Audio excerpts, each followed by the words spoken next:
कभी सोचा है जब जब मार्केट क्रैश हुआ है उसके बाद से जब मार्केट में रिकवरी आई है तो क्या पैटर्न बना है? ये जो आपको डबल बॉटम और हेड एंड शोल्डर पैटर्न लिखा नजर आ रहा है ना, यह चार्ट पर जब फॉर्म होता है तो वह कैसे हम आइडेंटिफाई करते हैं, उसका मायने क्या होता है, यह बुलिश सिग्नल है या बेयरिश सिग्नल है।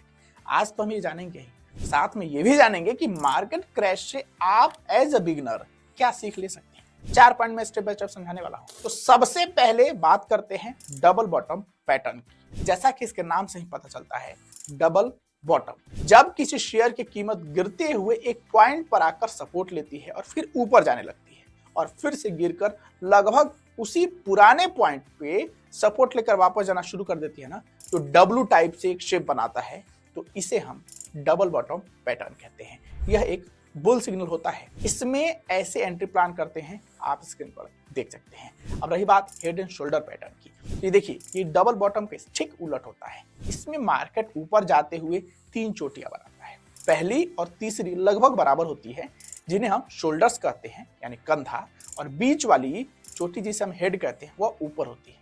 सिंपल। यह पैटर्न ये संकेत देता है कि तेजी का दौर अब खत्म हो रहा है, अब यहां से गिरावट आ सकती है। तो ये तो हो गया टेक्निकल चार्ट्स की बात। अब चलिए हम ये समझ लेते हैं कि मार्केट क्रैश हमें क्या लेसन सिखाता है। अगर आप बिगिनर हैं तो ध्यान से समझिएगा।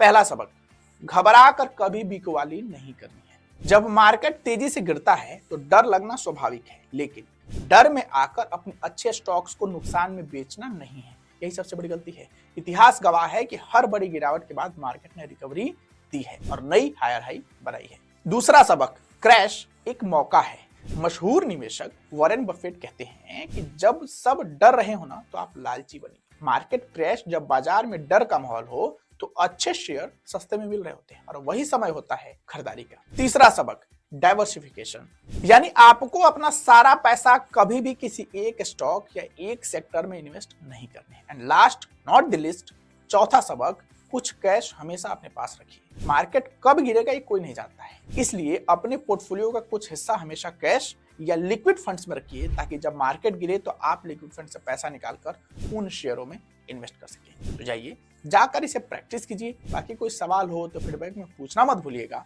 एक साथी पूछते हैं कि sir William percentage grow app में नजर नहीं आ रहा है। दोस्त, इसे आप इंडिकेटर वाले ऑप्शन जो ग्रो ऐप के टर्मिनल के अंदर दिखता है ना, उस पर चले जाइए और टाइप कर दीजिए विलियम परसेंटेज।